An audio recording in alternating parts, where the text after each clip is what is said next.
Okay, sa pagpapatuloy ng kwento at buhay ng isang guro, serye ikatlo. So, ang pagpapatuloy, no, nasabi ko na nasa 6 na taon na ako sa pagpatuloy dito sa Salay National High School. And ikatlong taon ko na rin to na magko-coach sa table tennis. Ang laro na to ay sadyang napamahal na rin sa akin. And shout out nga pala ako sa mga players ko, no? Ito, sa mga babae, no? Sila Julian, Nikki, si Charbel, at saka si Jana, no?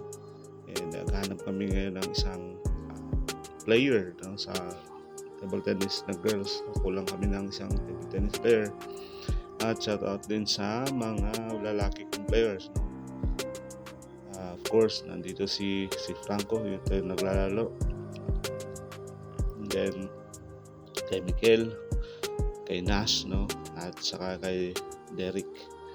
Itong mga players na to is, alam ko, dedicated, no? Sa gusto nilang laro. Anyway, katlong taon na namin to.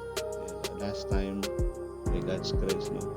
Sa meet, no? Sa unit meet, no, ang mga boys natin ay sila ay yung nanalo, sila yung nagre-represent sa next na event. So eto, no, naka-training mode kami ngayon kasi sa Sabado, no, Sabado, excited kasi district meet na, and 2 days na lang. And eto, kahit saan na lang kami pwesto ng aming table tennis na kasi wala kaming mapaglagyan sa ngayon, no? Walang available na rooms. And although na alam natin ang table tennis is dapat talaga indoor games na kasi mahangin, no? Di makokontrol yung bola, so kailangan talaga nasa loob siya ng dito pang labas, nakikita niyo. Anyway, training pa naman to, no? Wala kaming choice, and yun, papawis lang. And balik tayo doon, no, sa kwento. Ano ba ang tawag dito, naging reward, no, sa pagiging isang guro? Of course, makita mo yung mga estudyante mo. Meron akong nakita sa Facebook, marami, no, sa Facebook ko na estudyante ko dati sa Noise.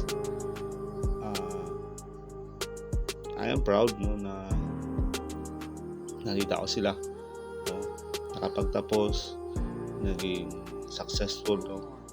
Pero nakita si Christian Ladao, no, hindi ko makakalimutan ang batang yun.